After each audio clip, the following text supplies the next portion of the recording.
J'écoutais Baol Média sur la bande FM, sur internet www.baolmediainfo.com. Nous sommes aussi sur Sunu Radio TV et Sunu FM, uniquement pour vous faire plaisir. rajo di lu ñëpp bokk ñu war koo yaatal ba ku nekk mën cee gis boppam.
Notamment pour s'adapter aux nouvelles réalités de cette posture du président Abdou Diouf. Au terme de nos travaux, sur tous les points de convergence, vous aurez inscrit votre nom au panthéon de l'histoire des dialogues politiques du Sénégal.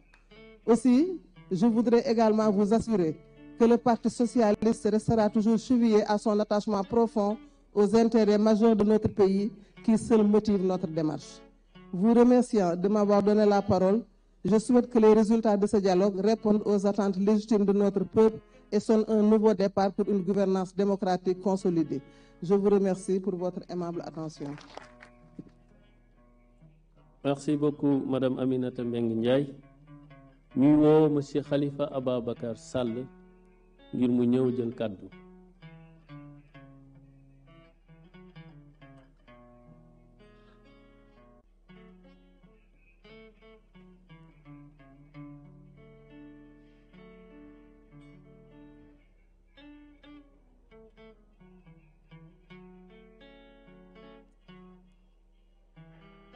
Je vous remercie. Monsieur le Président de la République, Monsieur le Premier ministre, Mesdames et Messieurs, les membres du Parlement, du gouvernement, Mesdames et Messieurs, chacun en ses titres et grades, je voudrais vous remercier d'être présents ici en ce moment historique pour notre pays, pour notre démocratie et pour notre République. L'opposition sénégalaise est venue participer à ce rassemblement, à cette réunion, à cette manifestation, parce que nous sommes convaincus que le dialogue est la meilleure forme de gestion des affaires publiques. Madame Aminata Mbengue l'a rappelé, Moustapha Niasse avant elle, nous sommes des disciples de Senghor. Nous croyons au dialogue. Le dialogue, c'est un banquet du donner et du recevoir. C'est la raison pour laquelle notre présence aujourd'hui en tant que membre de l'opposition est de faire en sorte qu'au sortir de nos échanges et de nos assises, nous parvenions à un Sénégal mieux dirigé, plus réconcilié. En ce sens, nous voudrions dire que venir au dialogue, pour nous de l'opposition, c'est répondre à une invite pour que le Sénégal puisse changer et changer durablement. Le contexte dans lequel nous nous trouvons est un contexte difficile pour l'opposition. Certains l'ont rappelé. Les arrestations, les interpellations ne sont pas des méthodes qui peuvent permettre une gouvernance apaisée. À côté du jubal et du jubanti, il faudra y ajouter, quelqu'un l'avait dit, un jubo sincère et permanent. Ce jubo permettra de dépasser les clivages. Ce jubo permettra de pacifier les rapports. Ce jubo nous permettra d'aller vers des réformes qui permettent une gouvernance apaisée, mais surtout efficace. Pour ce faire, l'opposition répondant à l'invite du ministère de l'Intérieur concernant les TDR, nous avions pensé que ce dialogue ne devrait pas être que politique. Il devrait être un dialogue qui porte sur les préoccupations des populations, c'est-à-dire un dialogue qui porte sur les questions sociales, sur les questions économiques, pour que le Sénégal puisse traverser les moments de difficulté que vivent les populations. Il est indéniable aujourd'hui que ce pays a des problèmes, que les populations vivent des difficultés. Il nous faut leur trouver des solutions viables. Nous sommes venus à ce dialogue aussi, puisque c'est un dialogue dit politique, pour que le système puisse évoluer. 1992 a été un bon point de départ. Il a été suivi de différents autres moments de réflexion et de communion. 96, 2000, 2017, 2019. Ces moments de communion ont permis de dépasser les contingences et les conflits.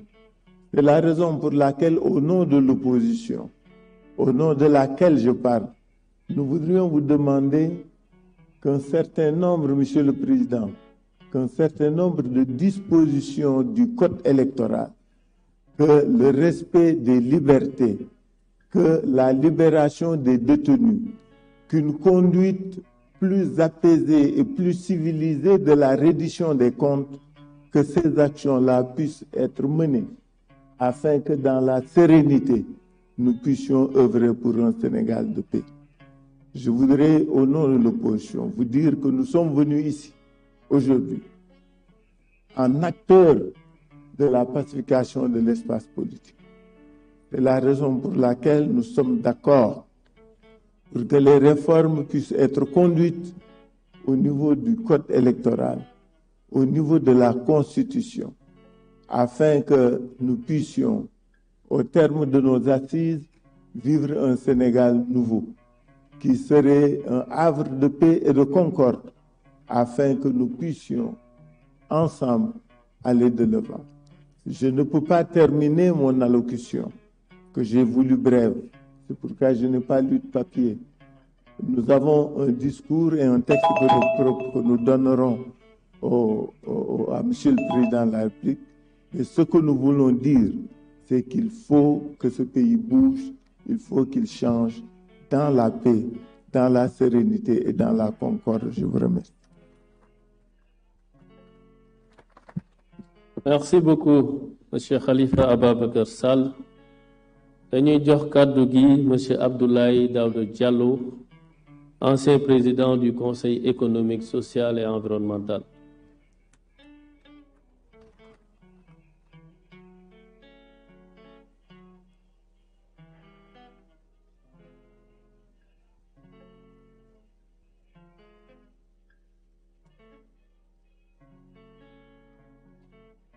Merci beaucoup. Monsieur le Président de la République, Monsieur le Président de l'Assemblée nationale, Monsieur le Premier ministre, Mesdames, Messieurs les membres du gouvernement, Mesdames, Messieurs, chers participants. Monsieur le Président de la République, je ne vais pas faire un discours, je ne l'avais pas prévu. Je crois que le protocole a dû rattraper un peu la situation pour m'inviter à prendre la parole. Et donc, je la prendrai simplement pour vous remercier de votre invitation à mon endroit, tout en rappelant que je ne représente pas un parti. Je suis venu honorer l'invitation qui m'a été faite et je vous en remercie sincèrement, Monsieur le Président de la République. J'ai considéré que c'est un appel de la République, les affaires de la République étant supérieures à tout autre, et je pensais donc devoir normal donc de venir répondre à cette invitation. Je parlerai d'expérience bien évidemment en tant qu'ancien ministre de l'Intérieur, un peu plus de 4 ans au poste. J'ai eu à conduire divers dialogues bien évidemment, mais ce qui est important, effectivement, c'est que ce sont ces dialogues qui ont eu à faire du Sénégal ce qu'il est aujourd'hui, sa particularité. Ce sont ces dialogues, on l'a rappelé tout à l'heure, qui ont permis les alternances que nous avons connues. Et pour cela, Monsieur le Président de la République, je vous encourage et vous remercie sincèrement d'avoir accepté de continuer justement et de mettre définitivement dans l'agenda politique national et justement cette journée nationale du dialogue. Je suggérerai simplement que les conclusions conscientielles qui vont sortir justement de cette rencontre puissent être matérialisées justement donc par des actes qu'ils soient ou réglementaires ou même, j'allais dire, législatifs. Nous sommes, je l'ai vu tout à l'heure à l'écran, effectivement, que nous travaillons pour l'avenir. Effectivement, ce dialogue doit le régir et il doit tout faire, effectivement, pour que ce pays continue d'être l'exception qu'il a toujours été. Je ne vais pas être long, parce que je l'ai dit, donc on m'a simplement fait l'honneur peut-être de venir saluer l'assistance, et je suis venu pour ça. Je vous remercie sincèrement, Monsieur le Président. Merci beaucoup. jërëjëf monsieur Abdoulaye Daouda Diallo nekkoon fii président conseil économique social et environnemental ñuy woo monsieur Déthié Fall mu ñëw jël kàddu fàttali rek juróomi minute yi ñu bàyyi ko xel bu baax jërëjëf.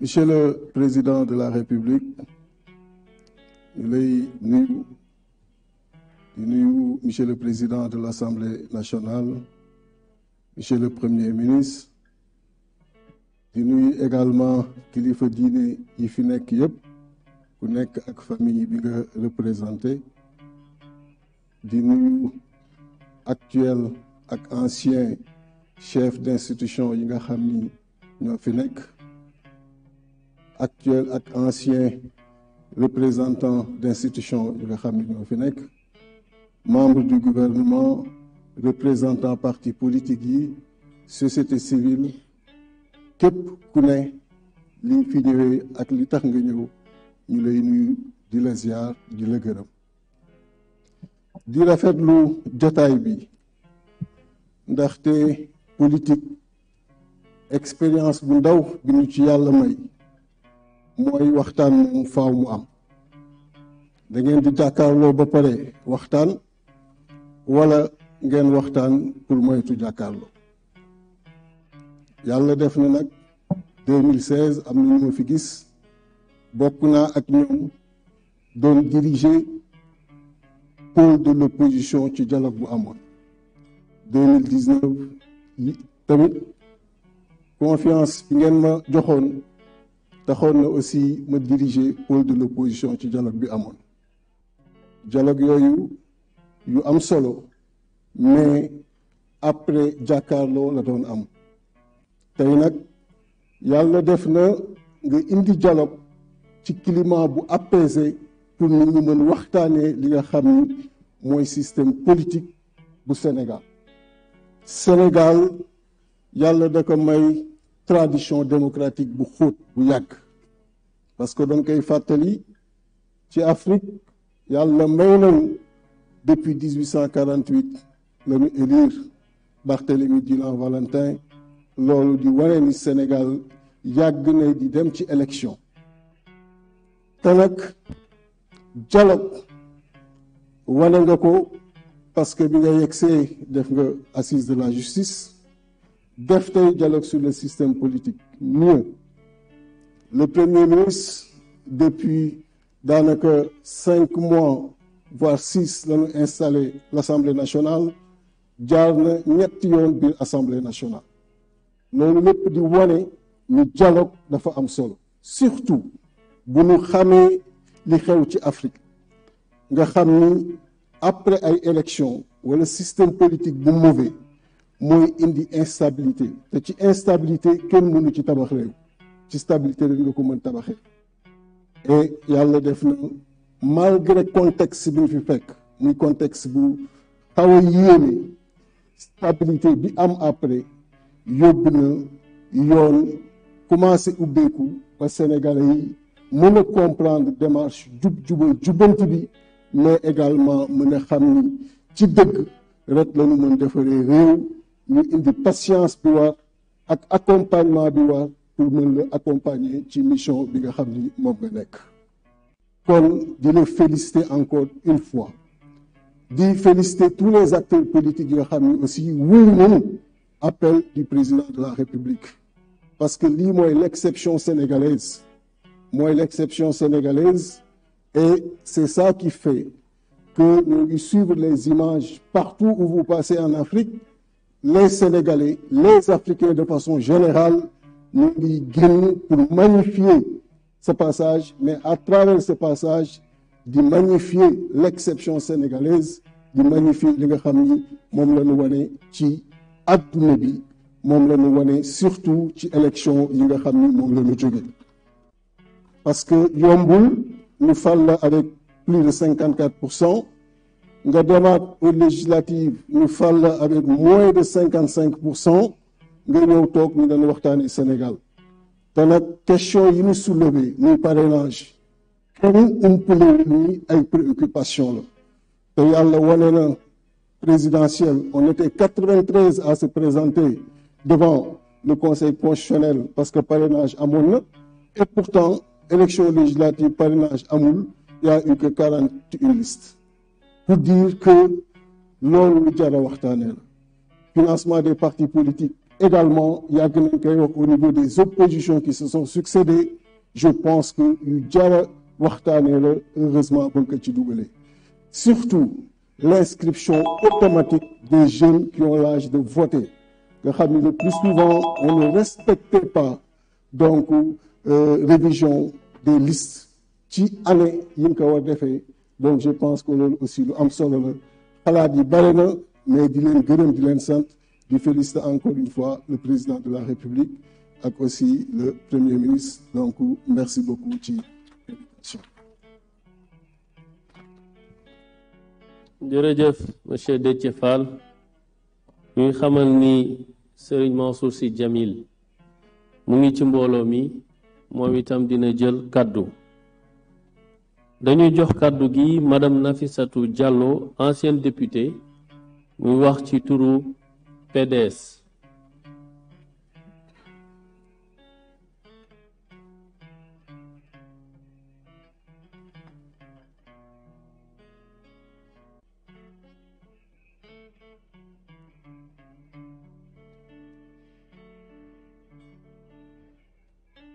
Monsieur le Président de la République, Monsieur le Président de l'Assemblée nationale, Monsieur le Premier ministre, Mesdames, Messieurs les membres du gouvernement, chers représentants des partis politiques et de la société civile, distingués invités. Je prends la parole au nom du Parti démocratique sénégalais pour saluer l'organisation de ce dialogue national et surtout pour réaffirmer l'attachement constant de notre parti à la concertation, au consensus et à la recherche de solutions partagées. Le PDS, sous la conduite éclairée du président Abdoulaye Wade, a toujours placé le dialogue au cœur de son action politique. Nous avons participé à toutes les grandes séquences de concertation depuis plus de 5 décennies. Parce que nous croyons que l'avenir du Sénégal se bâtit dans l'échange, l'écoute et le respect mutuel. Aujourd'hui, nous saluons l'institutionnalisation de cette rencontre, mais nous tenons à souligner une exigence de fond. Dialoguer n'a de sens que si cela conduit à l'apaisement durable du climat politique et social. Il faut donc que ce dialogue dépasse les salles de conférence pour s'imprimer dans nos pratiques politiques quotidiennes.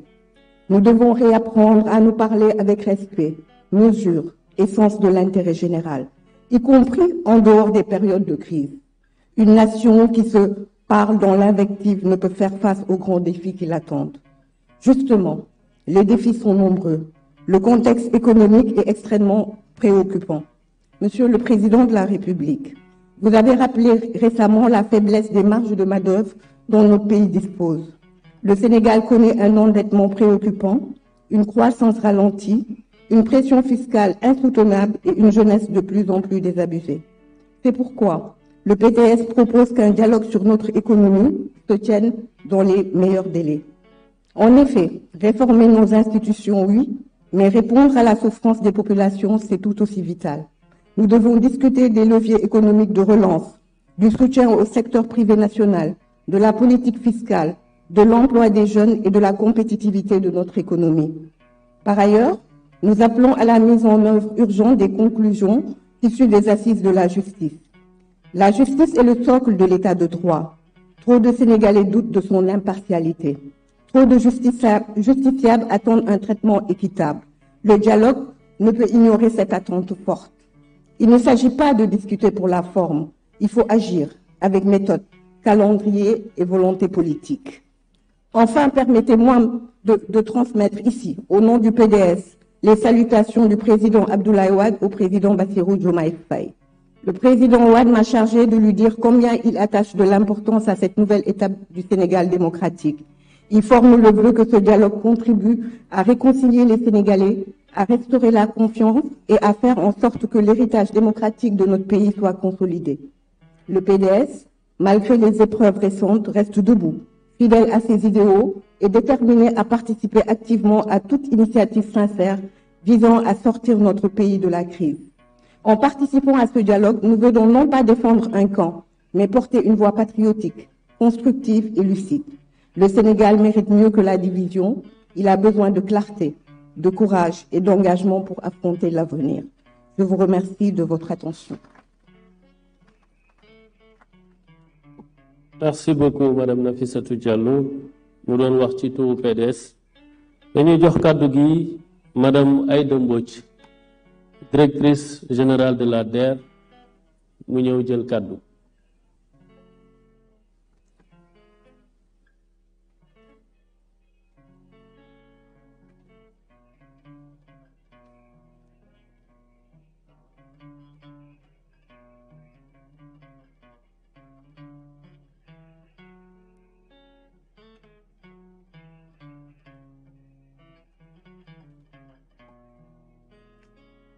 Monsieur le Président de la République, Monsieur le Président de l'Assemblée nationale, Monsieur le Premier ministre, Mesdames, Messieurs les membres du gouvernement, honorables députés, Mesdames, Messieurs les représentants des institutions de la République, chers représentants des partis politiques, de la société civile, des autorités religieuses et coutumières, distingués invités à vos rangs, titres et qualités.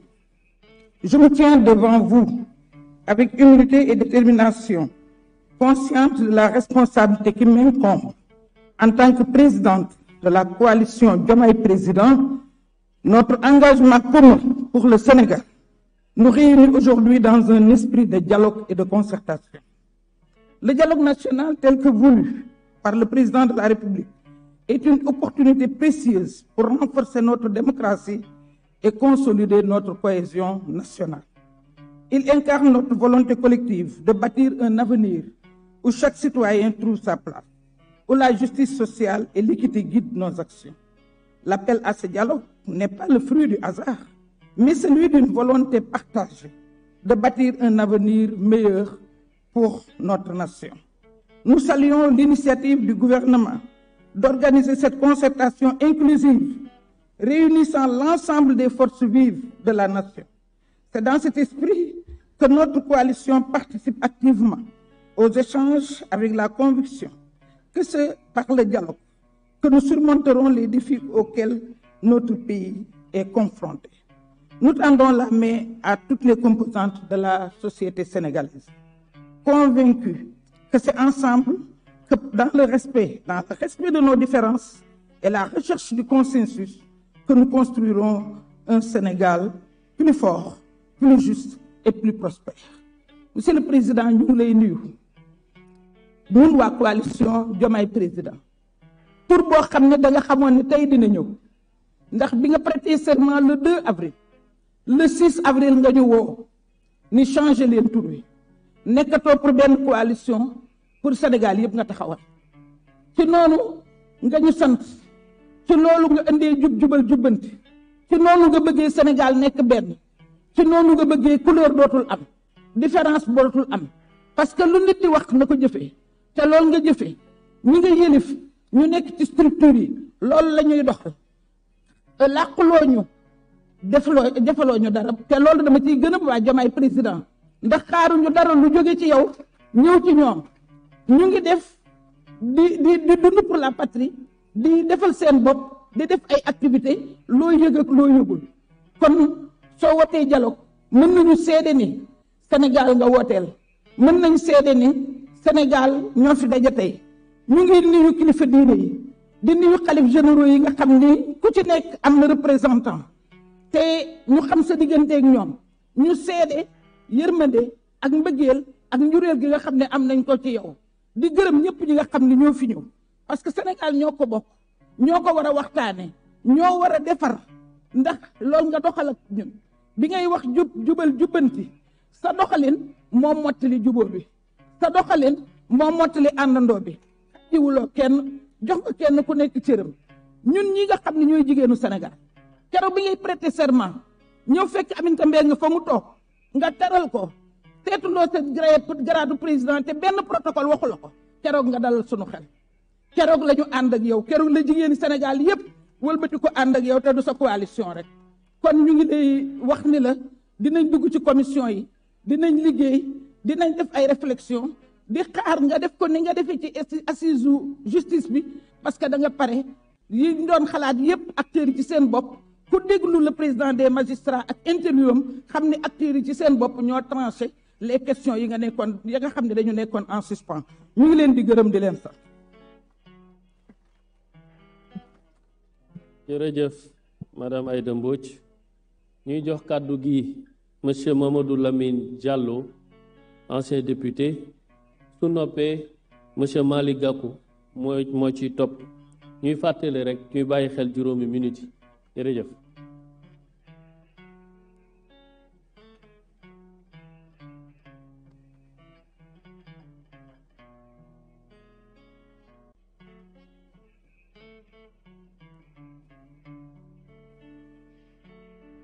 Excellences, Monsieur le Président de la République, Monsieur le Président de l'Assemblée nationale, Monsieur le Premier ministre, Mesdames, Messieurs les ministres, Monsieur le facilitateur, distingués invités, kilifa diine ak aada yi maa ngi leen di nuyu yéen ñëpp di leen sant di leen ziar. Ce moment est important, il est solennel, il est grave, on l'a dit. Et on a également dit, et je me souviens que le président Léopold Sédar Senghor disait que la culture était au début et à la fin du développement. Mais il ne nous a pas précisé de quelle culture il s'agit. Je me suis permis de penser que, sans doute, la recherche de l'efficacité est un élément important du développement. Et que le développement, c'est avant tout une question de capital social, une question d'institution. L'Afrique, dit-on, est pauvre, alors qu'on sait qu'elle a des ressources naturelles, elle a un capital humain important, on sait. Mais là où l'Afrique est faible, c'est son capital social, ce sont ses institutions. Monsieur le Président de la République, je trouve que ce dialogue est important. Il prend la forme de concertation sur des thèmes précis et une méthodologie bien définie. Alors, il est efficace. Je salue donc l'opposition qui a accepté de venir participer à ces discussions. Mais je dois dire que lorsqu'il y a des choses complexes et difficiles, il faut les séparer en éléments simples. On ne peut pas tout faire en même temps. On ne peut pas aujourd'hui discuter des questions économiques. Il nous faut discuter du système politique. On l'a dit, ce système politique doit être évidemment consolidé dans ses acquis démocratiques. Mais également, ce système politique doit évoluer. On ne peut pas ne pas parler des partis politiques. On ne peut pas ne pas parler des coalitions politiques. On ne peut pas ne pas parler du financement des partis politiques, du parrainage. Voilà les vrais problèmes que nous rencontrons dans notre système politique et dans notre système électoral. Lorsque vous rassemblez ici les théoriciens de la chose politique, la société civile et les praticiens, les partis politiques et coalitions, de manière efficace autour de termes de référence bien précis, avec une ouverture très large à toute la société, à travers une plateforme où les citoyens peuvent intervenir directement, alors il est permis de penser que les résultats seront bons. Monsieur le facilitateur, nous vous souhaitons beaucoup de courage et je pense que vous allez réussir votre mission. Et ce moment est important, il nous faut réussir la modernisation de notre système politique. Quant à la question du chef de l'opposition, les hommes de manière générale, quand les choses sont instables, ne savent pas faire. Il faut que les choses soient stables pour qu'on puisse travailler. L'opposition, dans notre pays, historiquement, on l'a vu, n'est pas suffisamment stable pour qu'on lui décrète un chef. Il est vrai que c'est inscrit dans la Constitution, mais dans les faits, on voit bien que c'est extrêmement compliqué. Alors, ce dont on a besoin, c'est bien décrit dans les trois thèmes qu'on doit discuter. Ces trois thèmes sont importants aujourd'hui pour stabiliser ce pays. Le président de la République, son gouvernement, le Premier ministre Ousmane Sonko l'ont entamé, y compris sur les questions économiques, sur les questions budgétaires, sur les questions sociales également. Alors, ce dont on a besoin, c'est vraiment de renforcer le système politique. Je remercie tout le monde. Assalamu alaikum wa rahmatullah. jërëjëf monsieur Mamadou Lamine Diallo ñuy jox kàddu gi monsieur Malick Gakou ancien ministre ki topp ci moom madame Anta Babacar Ngom honorable député.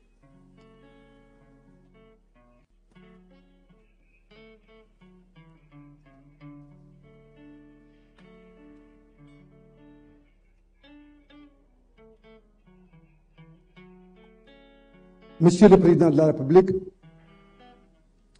Monsieur le Président de l'Assemblée nationale, Monsieur le Premier ministre, Mesdames et Messieurs, chacun et chacune en son rang, grade et qualité. Le Sénégal est un pays de dialogue. Ce faisant, Monsieur le Président de la République, en nous conviant à cette cérémonie, vous avez voulu inscrire votre action dans cette tradition républicaine bien sénégalaise. Je voudrais vous en féliciter et vous remercier pour votre invitation. Bien évidemment, Nous allons dialoguer. Mais nous dialoguons pourquoi? Nous dialoguons pour le Sénégal. Est-ce que vous êtes d'accord que nous dialoguons pour le Sénégal? Si nous dialoguons pour le Sénégal, nous devons dialoguer pour les Sénégalais. Et dialoguer pour les Sénégalais, c'est servir de manière exclusive les intérêts supérieurs de la nation sénégalaise. C'est la raison pour laquelle, Monsieur le Président de la République, vos actions depuis le début de votre magistère nous rassurent dans la trajectoire indiscutable des réformes à travers lesquelles vous ne ménagez aucun effort avec la majorité pour que le Sénégal constitue encore une fois un îlot de paix, un îlot de démocratie et un îlot de développement. Oui, Monsieur le Président de la République, nous dialoguons pour la démocratie, nous dialoguons pour le développement. Ce développement inclusif au service de chaque Sénégalaise et de chaque Sénégalais. C'est la raison pour laquelle nous espérons qu'au terme de cet ajournement qui nous réunit aujourd'hui, nous puissions, comme le disait le président Senghor, Kahin Kaha, construire dans le dialogue les bases et les socles de développement économique et social harmonieux de notre pays.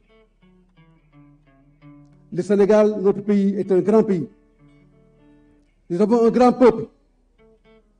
Et je suis persuadé que de la synthèse et de la conviction que nous avons et que nous partageons à travers notre cohésion sociale et nationale, ici regroupés dans cette salle, nous allons construire le Sénégal de demain, le Sénégal de nos rêves, le Sénégal de la paix, le Sénégal de l'unité et le Sénégal de la cohésion. Monsieur le Président de la République, permettez-moi, en ce moment solennel, de la trajectoire historique de l'évolution de notre pays, de dire ici avec force et pertinence combien il me plaît de saluer le combat héroïque du peuple sénégalais pour arriver à ce changement, à ces mutations, à ces transformations indispensables pour l'avenir de ce pays. Oui, Monsieur le Président de la République, après avoir salué votre contribution à cet égard, je voudrais saluer l'immensissime contribution du Premier ministre Ousmane Sonko pour que ce combat puisse réussir et puisque nous puissions atteindre les résultats à travers lesquels nous célébrons aujourd'hui ce dialogue. mbokk yi maa ngi leen di gërëm di leen sant di wax ne dialogue nag buñ ko waxee rek li président Senghor doon wax Kahin Kaha mooy nañu fexe ba ñëpp boole xol yi ci jàmm ak sutura ñu joxante loxo ngir Sénégal ndax Sénégal jar na lépp maa ngi leen di gërëm di leen sant asalaamaaleykum wa rahmatullah. jërëjëf monsieur Malick Gakou ñu jox kàddu gi honorable député Anta Babacar Ngom ki topp ci moom monsieur Cheikh Ahmed Tidiane Youm honorable député également.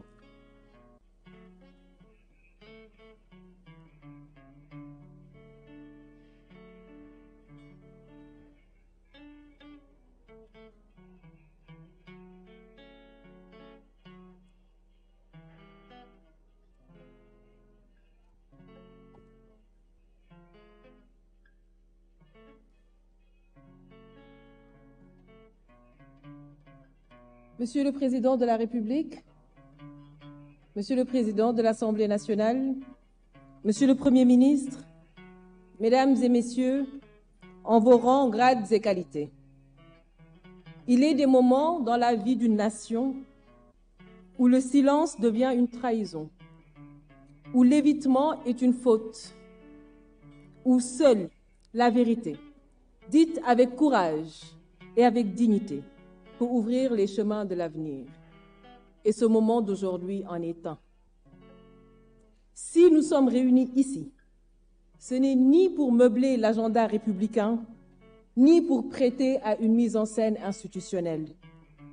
Nous sommes venus répondre par conviction et nous sommes venus répondre par devoir. Parce que l'écoute, la concertation et le respect de la vérité sont au cœur de notre ADN politique. Mais aussi parce que nous devons collectivement respecter l'intelligence des Sénégalais qui n'en peuvent plus des combines politiques, des promesses sans lendemain et des stratégies de diversion. Nous espérons vivement que l'esprit de ce dialogue ne sera pas dévoyé.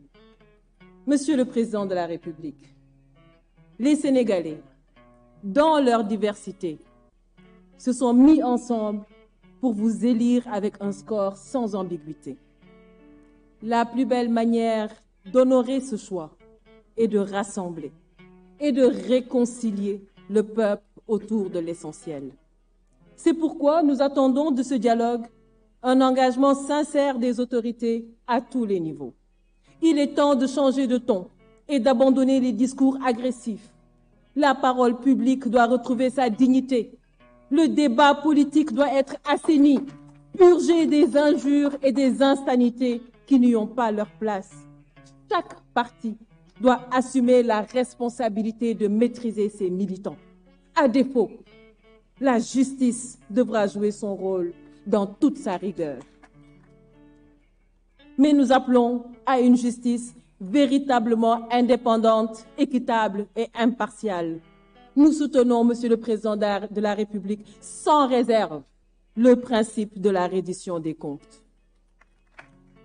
Mais ce principe doit rester un exercice de justice, non un instrument de violence, de vengeance ou un levier de communication politique.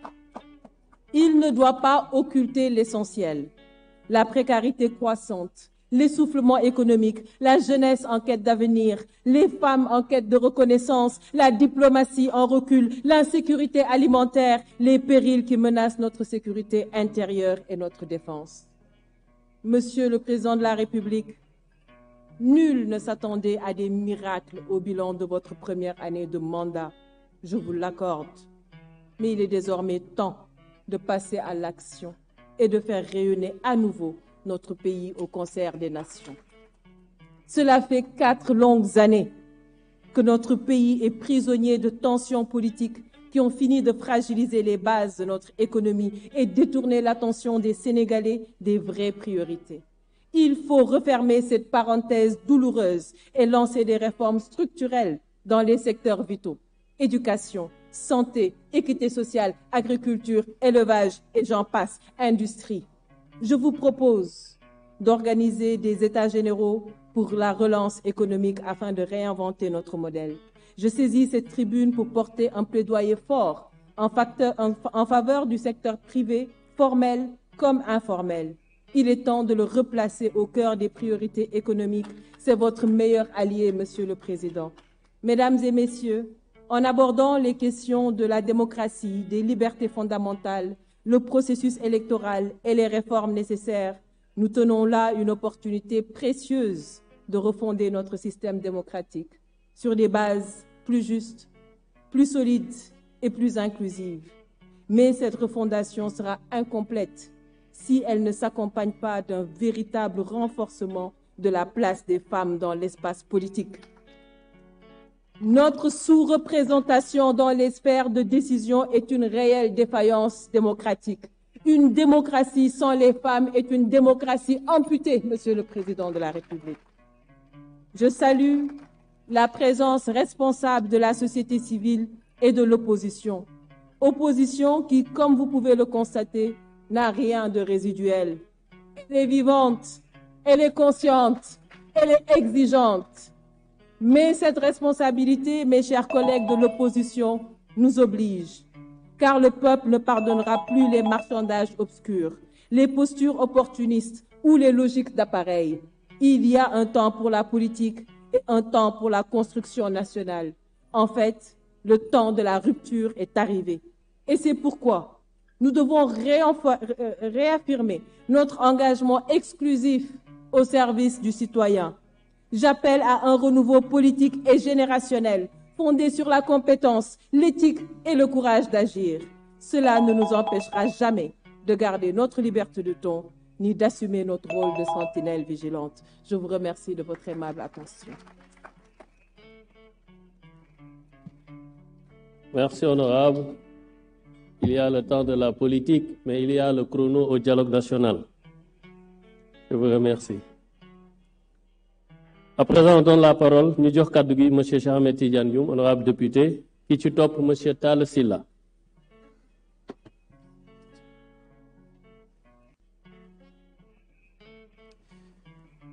Excellences, Monsieur le Président de la République, Monsieur le Président de l'Assemblée nationale, Monsieur le Premier ministre, Messieurs les présidents des institutions, Mesdames, Messieurs les représentants des partis politiques ici présents, les autorités coutumières et religieuses, honorables, distingués invités, maa ngi leen di nuyu. Li ñu fi andi tey comme ni ko sama prédécesseur yi waxee, c'est le président de la République moom moo woote dialogue. Nous, en ce qui nous concerne, le Parti de l'Unité du Rassemblement, avec son président, Seydi Mouhamadou Moustapha Sy, dialogue yi fi jàll bokkuñu ci woon. Nous n'avions pas jugé opportun d'y participer parce que nañu ko tëggee woon nañu ko bëggoon doxale tax na ba bëgguñu ci woon bokk. waaye réew dafay am fu mu toll ci doxalinam. Et je m'adresse aux politiques. C'est une conviction profonde. Dañu war a jël l'intérêt général ñu jiital ko. Sénégal fi mu jóge depuis 2021 jàll na ci ay jafe-jafe yu tar. Les Sénégalais sont fatigués. Nos concitoyens sont meurtris. Du ma ne lépp, c'est à cause des politiques, mais une grande partie. Au vu de ce contexte, au vu de ce passage, les politiques ne doivent pas faire l'économie de se poser pour dialoguer. Le dialogue, c'est une reconnaissance que la vérité n'est pas monolithique, qu'elle peut se retrouver dans les nuances et dans les convergences de points de vue. Le dialogue est le ciment de la démocratie. C'est le moteur de l'innovation et de l'efficacité politique. Aucune solution n'est parfaite en vase clos. Donc nous n'avons pas le droit de ne pas dialoguer par rapport au contexte, par rapport aux difficultés que traverse notre pays. Le monde est en ébullition. L'Afrique est en crise et notre pays n'est pas épargné. Dans ce contexte, nous ne pouvons pas, j'insiste, je le répète, faire l'économie de dialoguer. Sénégal dafa nekk dëkk boo xam ne nii dañu am chance ndax kilifa diine yi nga xam ne nii ñoo fi nekkoon ak ñi fi nekk ba léegi, ils ont posé les bases d'une cohésion sociale. C'est Seydi Hadj Malick Sy,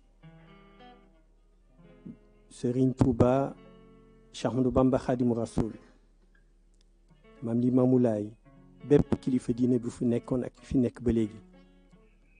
Donc chance boobu nga xam ne nii Sénégal am na ko, politique yi waruñu ko remettre en cause. Bëri na coow yu fi jëpp bu ñu xoolee ba ci biir politique yi ñoo ko andi. Il est temps. Le peuple sénégalais mérite autre chose que divergence yi ñu am ñoom ñu ciy souffrir. Donc dialogue bi nga xam ne le président de la République woote na ko, il est venu à son heure. Il faudrait qu'il soit un dialogue authentique, un dialogue transparent, un dialogue sincère. Li fi jóge war ci jóge ci consensus ñu war ko appliquer ngir njariñu askan bi. Fi may daanelee moo di politique yi, je reviens puisque les politiques occupent trop de place dans cette société. Certes, ñoom ñooy jiite. Certes, ñoom la askan bi wóolu. Certes, ñoom ñoo yore alalu askan bi. Waaye war nañu libérer un peu de place permettre à une stabilité. Et politiciens yi nga xam ne nii ba ñu ne dañuy def politique dañu jiital intérêt général jot na nag fi mu nekk ñu bàyyi xel wax boobu les intérêts stricto personnels ñu fàtte ko teg ko de côté xam ne askan bi moo soxla askan bi sonn na boo jot na ñu booloo def bloc dimbali askanu Sénégal wasalaamaaleykum wa rahmatullah. jërëjëf ñuy fàttali rek juróomi minute yi xëy na li ñu war a wax bari na li ñu yéene wax ci bés bi bari na waaye am na travaux de commission yoo xamante ni dina door tey pour que li ñu mënul wax fii ñu wax ko foofu donc ñuy bàyyi xel juróomi minute yi monsieur Talla Sylla va prendre la parole su paree ñu jox kàddu gi monsieur Aly Ngouille Ndiaye ancien ministre. moom sa réew bokk sa réew defar sa réew monsieur le président de la République monsieur le président de l'Assemblée nationale monsieur le premier ministre ñi nekk ci gouvernement bi ñëpp ñi nga xam ne ñoo nekk ci institution yi te teew fi ñi nga xam ne ñoom ñoo fi toogal parti politique yi waaye suñu kilifa diine yi suñu kilifa aada yi société civile syndicat yi patronat ñëpp ñi nga xam ne daal ñëw nañu wuy si woote président de la République maa ngi leen di nuyu. monsieur le président da nga def lu am solo mooy woote ku woote nag li mu bëgg mooy ñu wuyu ko kon ñu wuyu jaar nañu gërëm leen te ñu ëpp ci ñi wuyu mooy ñi nga xam ne ñoo masoon jiite réew mi jamono Senghor ak Abdou Diouf dañ daan woote jamono président Abdoulaye Wade dañ daan woote jamono président Macky Sall dañ daan woote nit ñi di wuyu ñeneen ñi ci des mooy ñi bëgg a toog ëllëg te bëgg nañu ëllëg bu ñu wootee ñu wuyu leen kon jaadu na ñuy dépasser yenn yi di toog di waxtaan donte bokkuñu ay xalaat Sénégal noo ko moom noo ko bokk te noo koy defar moo waral ñuy toog di waxtaan ndax waxtaanee jur jubóo gu sax guddi bu lépp nee selaw boo amul jàmm doo nelaw nañu àndandoo kon bokk jëmu ngir suñu raaya du lemu nit koo fi gis am na kalam du yoon ci tey muy la kalam li nu war a njëkk a def comme élément de rupture puisque dialogue bi dafa war a doon dialogue buy jur rupture pas rupture de dialogue rupture bu njëkk bi mooy ñu jël mbiru noonoo teg ko fële loolu moo war a bokk ci liy denc ci système mu Sénégal nit bokk leen parti bokk leen gis-gis nga jàppe ko noonu boo dajeeg moom nit ñi jàpp sax ne waru leen daje waru leen toog waru leen a wax te ñun ñëpp ñu doon sénégalais ci li ñuy nar a waxtaanee ci biir commission yi war nañ ci tëgg loo xam ne day tax barrière yi doon indi noonoo ci suñu biir ñu jël tege ko nele ci biir ñi may gërëm mooy suñu mag ñi nga xam ne ñoo teew comme le président Moustapha Niass présidente Aminata Mbengue Ndiaye Serigne Moundou Sarr ca Tivaouane da doon wax ne ki yendu ci kër gi ba ñibbi jot su fi toogatee di defar ay lampe dafa xalaat ña nar a fanaan merci ci li ngeen ñu xalaat nañu fexe ba fàttaliku lu fondamental article 3 de la constitution mooy la souveraineté appartient au peuple sañ-sañ bi askan wi moo ko moom te moo koy dénkaane kon foofu aussi élément de rupture ku askan wi dénk yow nga xam ne doo njaatige askan wi mooy njaatige surga nga c'est un élément de rupture ci li ñu nar a liggéey ci biir commission yi war nañ cee teg ay tëralin yu tax ba kenn dootul mën a génn loolu beneen élément bi buñ la dénkee moomu kon da nga war di rendre compte da nga war di régler di wax mbir mi nu mu tëddee pour loolu nag doo xaar ba mandat jeex nga doog a ñëw wax sama bilan nangam la dañu war a fexe aussi ci biir mbir mi ba at mu jot lu mu sori sori képp ku ñu dénk nga war a man di teew di wax nit ñi loo xamante ni mooy la ñu la dénkoon fan nga jaar ak moom fu mu toll bu ko defee ñëpp dégg ñëpp ñi ci am xam-xam war a xam yow mbir mi fa nga tàmbalee fa nga jaar ak moom te ñu te bàyyi leen.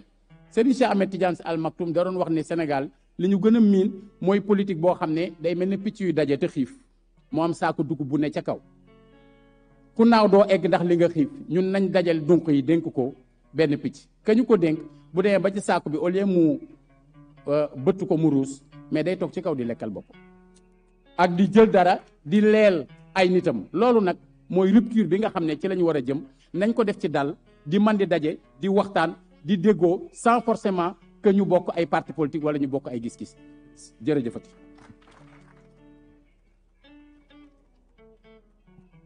jërëjëf monsieur Talla Sylla ñuy woo monsieur Aly Ngouille Ndiaye mu jël kàddu ki ci topp di monsieur Ayib Daffé honorable député président du groupe parlementaire de PASTEF.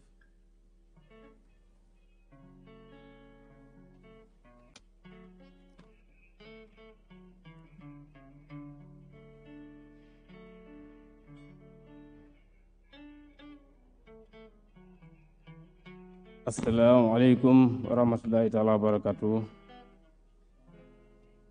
maa ngi jiital ci nuyoo bi excellence monsieur le président de la république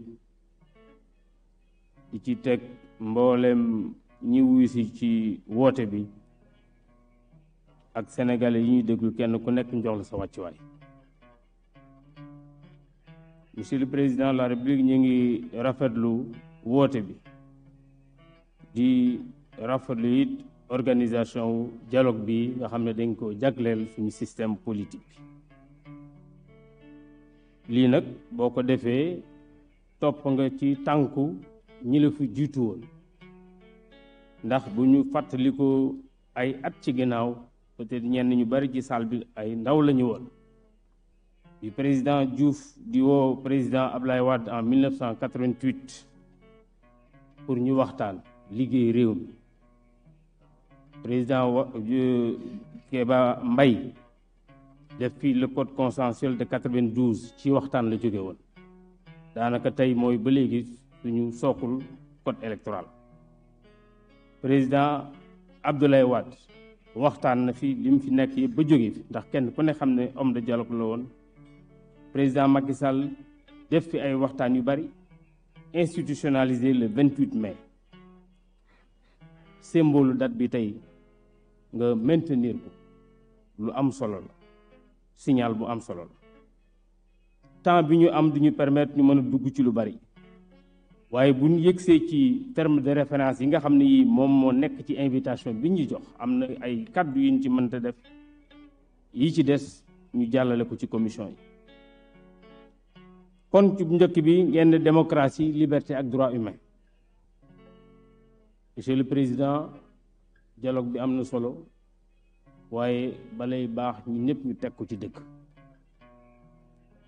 bi nga nekkee ci bopp réew mi ba léegi am na lu ñu gis loo xam ne lii mu ngi sooxe li opinion bi di wax li opposition bi di wax ci wàllu liberté président Abdou Diouf bi mu nekkee président bokk na ci décision yi mu njëkk a jël mu ne kum neex génn ci réew mi soxla wu visa de sortie ñeent fukki at ak ñeent ci ren kon waruñu jàpp ba 2024 ministre de l'intérieur ak ci service am di tere doomu Sénégal boo xam ne bii benn yoon téyewu ko muy bañ a génn réew jaaduwul rax ci dolli constitution bi nga xam ne bii moo ñu tënk ñu ñëpp daf ko prévoir en son article 8 constitution bi prévoir également en son article 9 8 nee na kenn ku ci nekk fu la neex dem fu la neex dikk tant que yoon tënkul 9 nee na toute atteinte aux libertés et toute entrave volontaire à l'exercice d'une liberté sont punies par la loi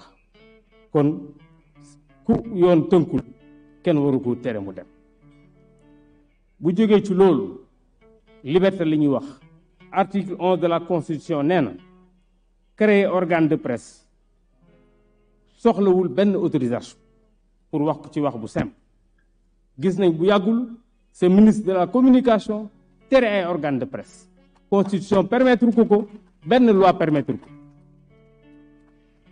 monsieur le président ñun ñëpp d'accord nañ ci reddition des comptes waaye kenn d'accord ci règlement de compte buñ la ko tegee du yoon boo ko ti nga ko tegee keneen nit du yoon monsieur le président bi coppite yi amee gis nañu ak ñu tegaat haute cour de justice. Haute cour de justice nag c'est vrai que juridiction boo fekk fii la waaye bu ñu xoolee tribunaux yi Sénégal moo ci yées performance juróom benn fukki at ak lu topp mi ngi àtte ñaari yoon ñaari nit la àtte te kenn d'accord ci àtte bi te moo fi nekk ba négal li ko waral nag du dara lu mooy lii tribunal la boo xam ne bii gannaaw kilifa gi juróom-ñeent lañ gannaaw kilifa gi juróom-ñett yépp ay politiciens lañ juróom-ñaar yi pouvoir la nekk kenn ki opposition la nekk olof nag day wax ku sey wujj di sëlëm doo si. Monsieur le Président, en dehors de taar boobu am na beneen taar bu mu am ndax tribunal la boo xam ne bii bu la xasee atte amoo benn possibilité def recours kooku amatul ci benn standard tribunal ci àddina. ci wàllu réforme élection bari na loo xam ne danañ ko dugal ci commission yi ñi ñu fay teewal ñu joxe ko ndax yàlla def na am nañ ci luñ ci xam 5 minutes foog nga jeexagul.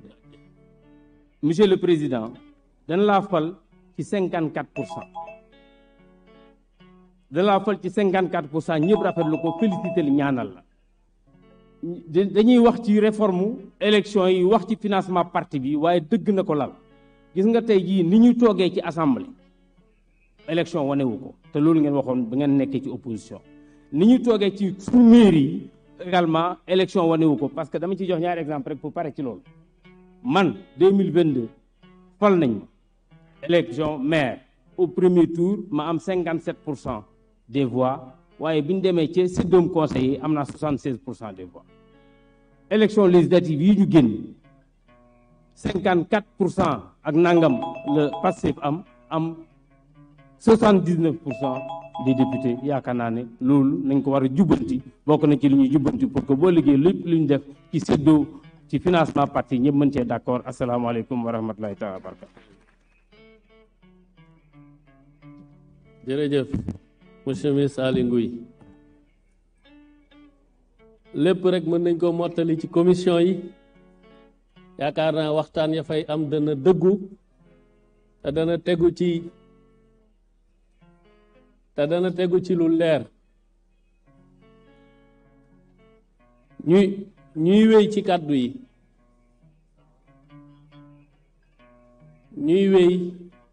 kàddu yi woo monsieur Ayib Daffé président du groupe parlementaire de PASTEF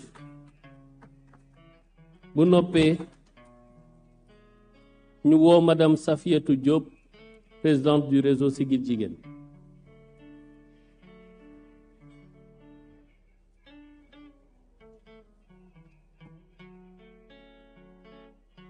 Salam alaikum.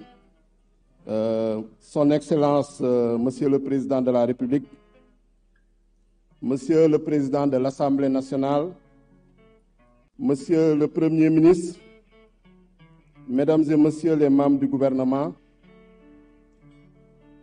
Messieurs les anciens chefs d'institutions, les chefs de partis politiques, les représentants de la société civile, du secteur privé, les chefs religieux et coutumiers, chers participants. ñoo ngi am contenté tey ñëw teew ci dialogue national ba nga xam ne son excellence président de la république Bassirou Diomaye Faye moo ko woote di wax ci turu parti PASTEF ba nga xam ne le président Ousmane Sonko moo ko jiite.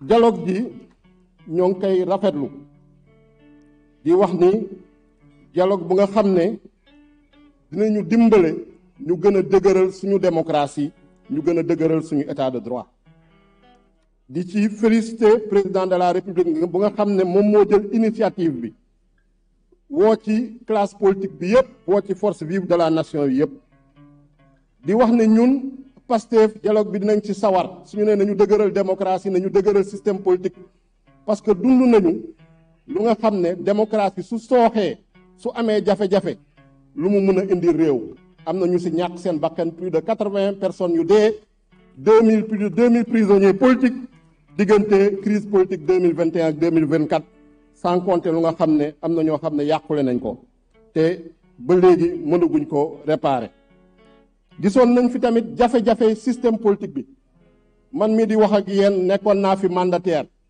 pour amoon simple fiche de parrainage pour amoon attestation wala am quittance jafe-jafe ñu doon dund pour am lool te gis nañ ni jamono ji tenir nañ fi élection législative yoo xam ne monsieur le président de la république yaa ko organisé ak sa ministre de l'intérieur bu élection législative yi jeexee résultat provisoire yi ñu proclamé ko zéro contestation au niveau du conseil constitutionnel donc di rafetlu sa taxawaay ci loolu ci dëgëral démocratie ak ci dëgëral état de droit gis nañ ni tamit dialogue bi tàmbali woo ko tey organiser nga fi daaw ci salle bi ak yeneen ak participants yi le dialogue national sur la justice te au niveau sectoriel gis nañ sa gouvernement avec le premier ministre Ousmane Sonko moo ngi organiser ay dialogue dans tous les secteurs mun naa ci citer les concertations sur l'eau et l'assainissement industrie et commerce réforme du service public transport bu mujjee le New Deal technologique wax nañu temps yi tamit signé nañ fi le pacte national de stabilité sociale donc jàpp naa ni dialogue inscrit nga ko ci sa démarche moom moo am également au niveau de l'Assemblée nationale avec le président Malick Ndiaye réforme yépp ñu def opposition bokk na ci non inscrit bokk na ci bu mujjee mooy la réforme du règlement intérieur ba nga xam ne maag sama collègue Aïssata Tall Sall ak le député non inscrit Tafsir Thioye daf nañ ci liggéey bu am solo leneen li wax nañ ni système électoral bi effectivement jafe-jafe yi am na ci war nañ ko mun a parfaire luñ ci mën a parfaire nag bëri na parce que effectivement wax nañ ko Sénégal modèle démocratique la système bi moo permettre ñu am ay alternance waaye am na loo xam ne war nañ ko ci soppi mooy lu ñuy wax refondation vraiment de ce système démocratique et de cet état de droit luñ ci gis ci dialogue bi nag dal na suñu xel parce que dialogue bi ci approche bi c'est un dialogue inclusif c'est un dialogue participatif aussi bien dans la forme que le fond suñu neewee dans la forme TDR yi yónnee nañ ko parti politique yépp yónnee nañ ko société civile yónnee nañ ko secteur privé ku nekk ñu jox la weer nga joxe ci sa xalaat loolu gisuñu ko fi woon su fekkee également dans la participation tey ku xool salle bi xam diversité ne Sénégal yépp fi teew donc loolu également dal na suñu xel lu ci des nag ban façon dialogue nañu bëgg ñun parti Pastef ak suñuy alliés yi nga xam ne ñoo ngi nekk coalition Diomaye président bëgg nañu dialogue boo xam ne du ñu naxante bëgg nañ dialogue boo xam ne si dëgg nañ koy lal bëgg nañ dialogue boo xam ne du nekk dialogue fourre-tout bu nga xam ne dañu bëgg ci benn semaine ñu bëgg cee waxtaane économie bëgg cee waxtaane environnement bëgg cee waxtaane culture bëgg cee waxtaane social bëgg cee waxtaane diplomatie loolu suñ ko bëggee dañuy naxante parce que mënul nekk dialogue bii dafa am ay TDR yoo xam ne dafa am ay objectifs précis dafa am ay vraiment méthodologie bu précise te ñoo ngi gis ci démarche boobu loolu mooy indi efficacité loolu nañu soxla rigueur nañu soxla ak méthode lu ñu bëgg tamit mooy dialogue boo xam ne du doon benn dialogue alibi dialogue prétexte boo xam ne dañ ciy jéem a lal ay deal politicien pour fexe maanaam lu ñuy woowee réduction des comptes wala lu ñuy woowee transparence ñu jéem see rëcc képp ku nga xam ne ngay politicien képp ku nga xam ne tey amoon nga lu nga gérer tey ñëpp a war a yem l'égalité des citoyens devant la loi tu dois rendre compte loolu waruñu ko dialoguer waruñu see ko transiger si loolu nañuy jeexalee dina en tout cas en tant que parti Pastef ñun nañu def lépp lu nga xam ne moo ñu war pour dialogue bi ñu indi ci ay consensus loo xam ne nag ay désaccord la ñu delloo ko peuple bi tranché ko par le biais des élections loo xam ne d'accord ñu ko ñu delloo ko justice tranché ko donc ñoo ngi gërëm ñëpp di sant ñëpp jërëjëf. jërëjëf Ayib Sénégal juste et prospère ñëpp tolloo ci wàllu timing ci kàddu gi ñuy woo Madame Safiatou Diop présidente du réseau Siggil Jigéen su noppee ñu jox kàddu gi Monsieur Mansour Sy Djamil ancien député.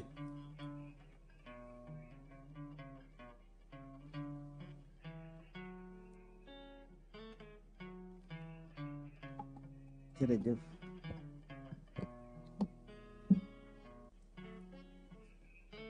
Monsieur le Président de la République, Son Excellence Monsieur Bassirou Diomaye Diakhar Faye, Monsieur le Président de l'Assemblée nationale, Monsieur le Premier ministre, Monsieur le ministre de l'Intérieur, Monsieur le facilitateur du dialogue, notre cher collègue, camarade Cheikh Gueye, Mesdames, Messieurs, alors, vous me permettrez de parler au nom du consortium des organisations de la société civile sur les élections, COSC, dont le réseau Siggil Jigéen est membre.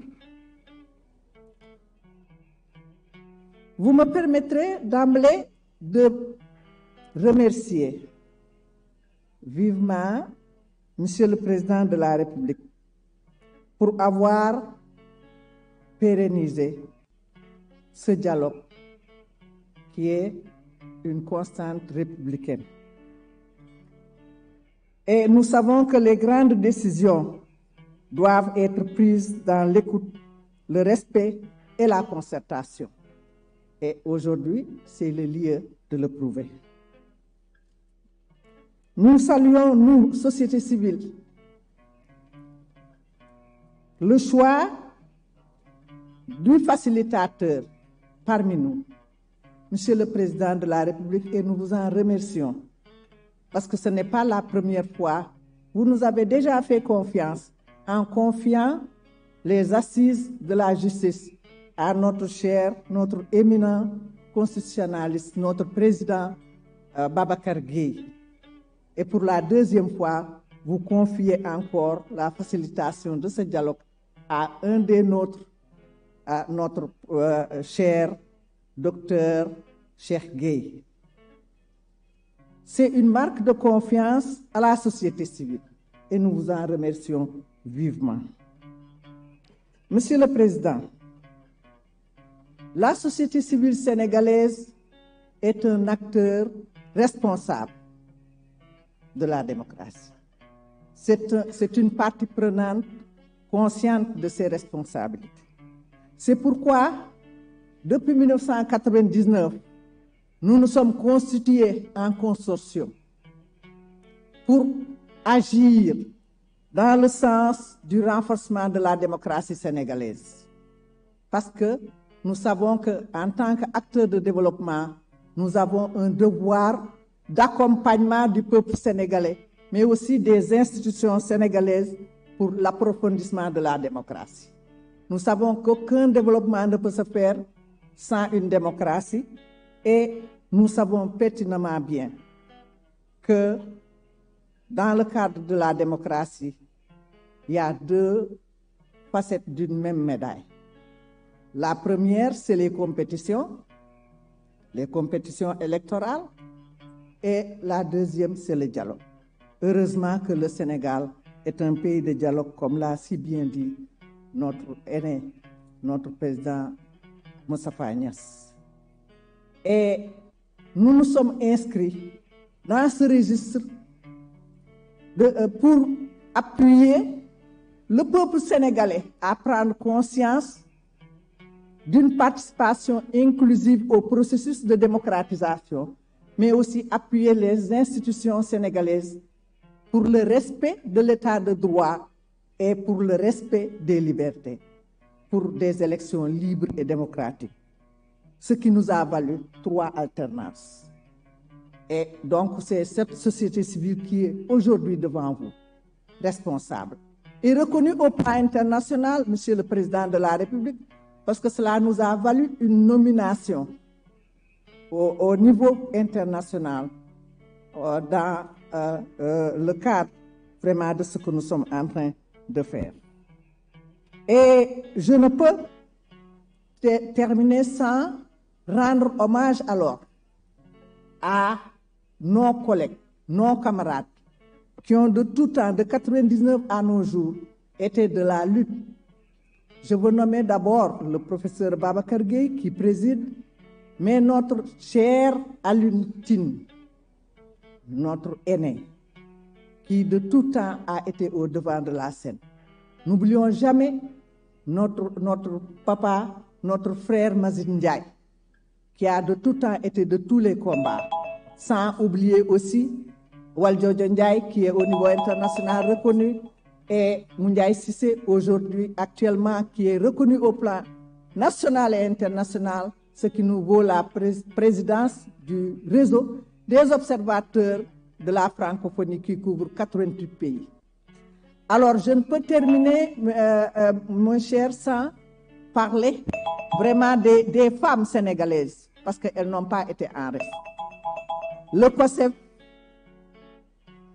Eutudjam, le réseau Siggi Jigéen, AJS, le REPSFECO, le WILDAF, etc., etc. Les femmes sénégalaises ont été de tous les combats pour l'approfondissement de la démocratie, pour le dialogue et la concertation dans ce pays.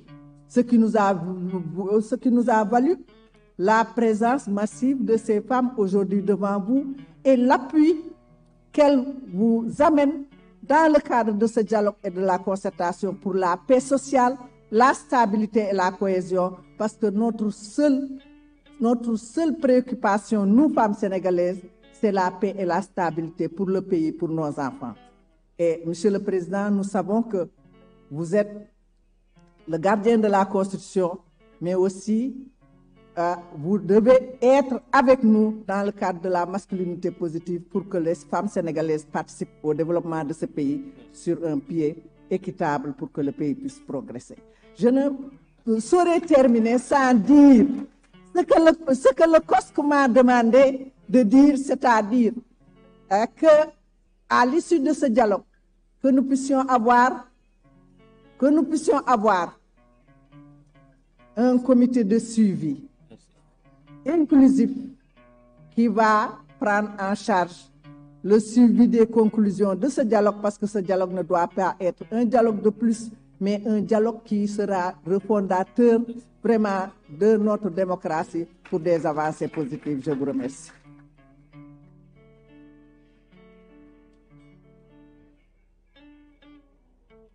xanaa ma baamuwaat ko rek jotaay bi dañuy bañ mu yàgg ndax ñëpp a ngi fi toog te tey jour ouvrable la ñuy ñaan rek ñu tënku ci juróomi minute yi lépp xaju fi waaye ñu tënku ko ñu jox kàddu gi monsieur Mansour Sy Djamil su noppee ñu jox kàddu monsieur Alioune Tine fondateur Afrikajom Center. bismillah walhamdulillah wassalatu wassalamu ala habibina sayyidina Muhammad sallallahu alayhi wa sallam. Mansour Sy Djamil, ancien député. J'ai eu l'honneur d'être dirigé pendant 10 ans par le président Moustapha Niasse, mais Mansour Sy Djamil, président de Bës du Ñakk. Monsieur le Président, Monsieur le Premier ministre, Monsieur le Président de l'Assemblée nationale, mes chers collègues et mes chers compatriotes, nous parlons d'un dialogue politique et quand on parle de politique, on parle des paroles, on parle des écrits, mais on parle également des actes. Et en matière de dialogue national, j'ai eu la chance, après 40 ans d'absence du Sénégal, quand je suis arrivé, le mois où je suis arrivé, j'étais dans le dialogue national de 2008. Et j'y étais avec des gens exceptionnels. Amadou Mokhtar Mbow, yal na Yàlla rafetal tëraayam, Tanor Dieng, Maïmouna Kane, Mamadou Touré, des gens qui ont fait leur preuve partout et pendant presque 1 an et demi. Ce dialogue a été un questionnement pluriel de tous les problèmes du Sénégal. Nous l'avons conclu, nous l'avons adopté et en plus nous avons eu la chance immédiatement après le dialogue. Les assisards sont venus au pouvoir parce que c'est eux qui ont battu Abdoulaye Wade et qui se sont présentés. Donc on était majoritaire à l'Assemblée nationale. On pouvait passer toutes les résolutions des assises nationales, mais nous avons perdu cette occasion-là. C'est pourquoi, Monsieur le Président, on ne peut pas réinventer la boussole.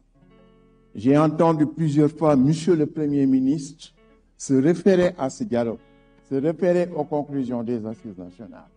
Je voudrais qu'on dépoussière ce document-là et qu'on essaye, c'est un éternel recommencement, il est vrai, mais qu'on essaye de tirer profit de l'ensemble des questions qui ont été débattues pendant un an et demi. Nous sommes partisans de dialogue parce que notre religion, l'islam, nous demande de dialoguer. Allah subhanahu wa ta'ala dit au prophète ñi nga nekkal na sa ay nawle nanu wa shawirhum fil amr fa iza azamta fa tawakkal ala Allah. Na nga leen di consulter, na nga diisoog ñoom, luñ la indi rek na nga ko wécceeg ñoom. Soo demee nag ba déglu ñëpp nag waaw soo dégloo ñëpp waaw fa boobu fa la lépp nekk. Soo dégloo ñëpp fa tawakkal ala Allah, na nga jël yëpp nga delloo ko yàlla mu décider, wala nga gëmmu dóor comme su fekkee ni yaa ngi jox sa doom nivaquine bu weex danga naan gëmmal naan bi nag yàlla daf ko wax ni que fa le deuxième fa la foofu la affaire bi yëpp nekk. Soo déglu arab mënoo ko dégg. Kon monsieur le président, les résultats de ces consultations là, su fekkee ni wét nga ak sa bopp nga seet lan moo si gën nga gëmmu dóor.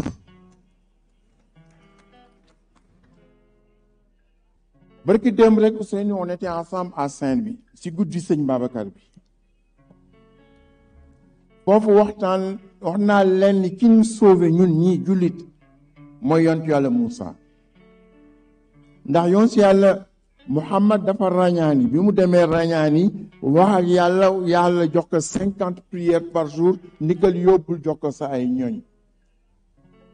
Bi muy wàcc mu tasanteeg Moussa ni ko góor gi si kaw loo jëlee si moom. Mu ni ko 50 prières, juróom fukki junne par bés, julli par bés, mu ni ko ëpp na, dellu si góor gi nga waxtaan ak moom. Mu ni ko dellul nga waxtaan ak moom. Bi mu delloo mu koy wàññi di ko wàññi mu koy wa kaana ya'muru Moussa ar-rujuu ila ar-rahmani mustasxilan hamla al-haadi al-karami. Mu ni ko wàccal, muy wàcc di ko wàññi di ko wàññi dialogue ak yàlla, dialogue diggante Moussa ak Muhammad sallallahu alayhi wa sallam. Muhammad ak a gën, Muhammad tax ñu bind ko. waaye bi mu ñëwee ñuy dialogue ba yàlla def ko 5 prières. Gis nga 5 prières yooyu yàlla si mbaaxam ni ko am na valeur 50 prières par jour. Kon nag dialogue rek moo nu may loolu, kon noonu continuer dialogue. Assalaamu aleykum wa rahmatullah. jërëjëf. ñuy woo monsieur Alioune Tine di ko jox kàddu gi. Su noppee ñu jox kàddu gi monsieur Babacar Fall, président du GRADEC.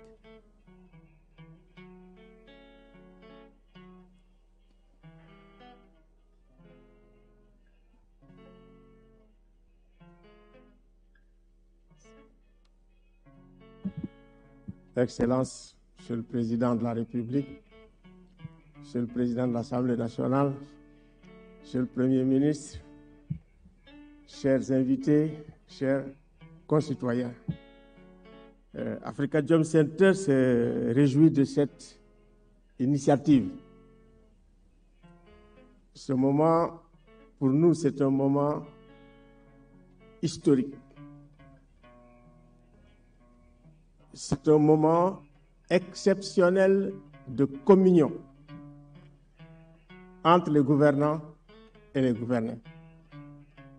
Parce que les premiers dysfonctionnements qu'on observe dans la démocratie, c'est en réalité ce déficit de communication entre gouvernants et gouvernés.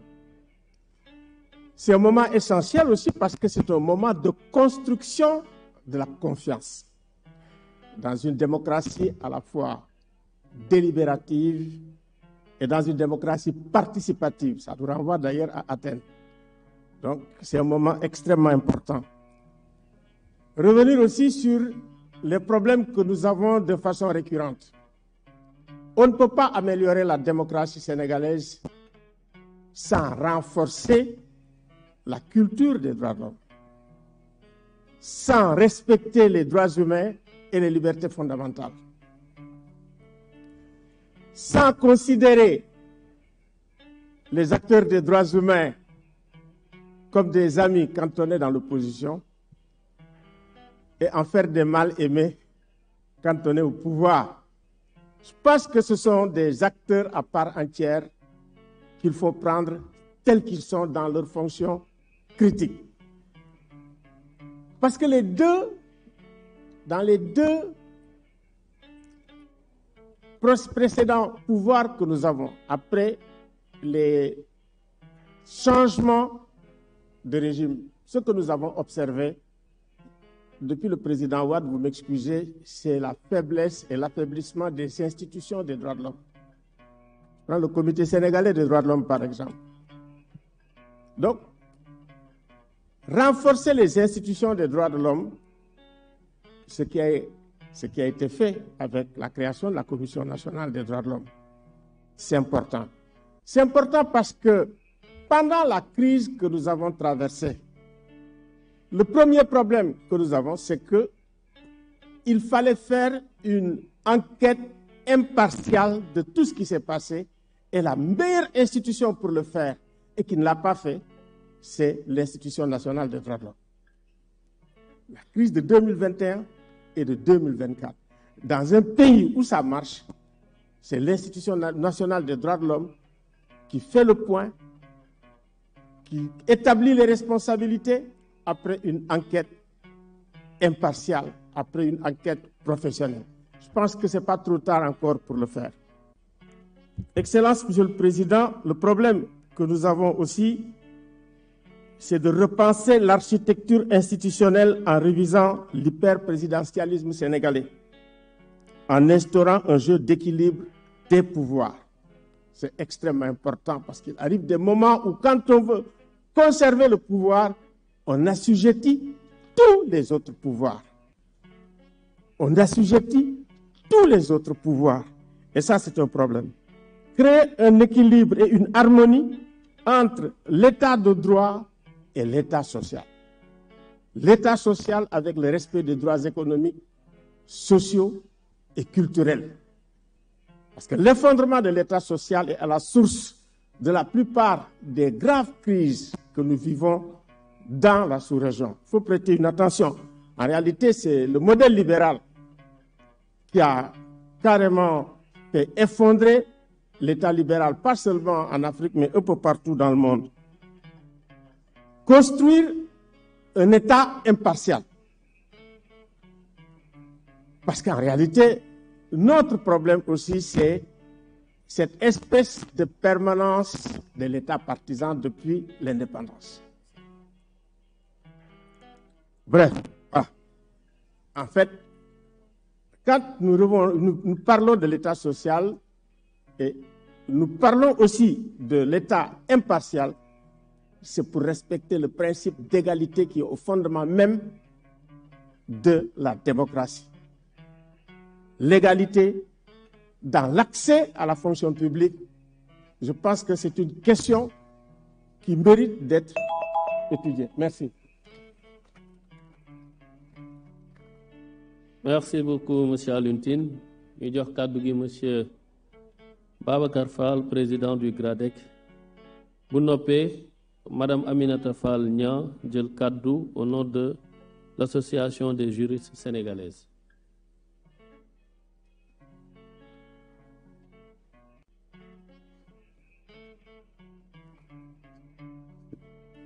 Excellences, Monsieur le Président de la République, Monsieur le Président de l'Assemblée nationale, Monsieur le Premier ministre, Monsieur le Président du Haut Conseil du dialogue social, Mesdames et Messieurs les représentants du corps diplomatique, Monsieur le facilitateur général du dialogue, Mesdames et Messieurs les honorables députés, Messieurs et Madame les participants, en vos rangs, titres, grades et qualités. Je voudrais exprimer ici, au nom de la société civile, toute ma gratitude et mes remerciements à Monsieur le Président de la République pour la tenue de ce dialogue politique sur le système politique qui marque une étape importante dans la trajectoire démocratique de notre pays. Concertations et assises dans divers domaines, celui-ci revêt une importance toute particulière car il intervient dans un moment crucial où le pays a besoin de paix. Le pays a besoin de cohésion sociale. Le pays a besoin de stabilité politique afin de relever les défis économiques, sociaux et sécuritaires dans un monde en pleine mutation et dans une sous-région en proie à des menaces de toutes sortes. La société civile, fidèle à sa mission de régulation du jeu politique, s'est investie pleinement pour la réussite de ce dialogue en prenant plusieurs initiatives. Beaucoup d'organisations de la société civile, dans leur diversité, ont organisé des démarches de médiation en direction des acteurs politiques pour les amener à participer donc au dialogue national.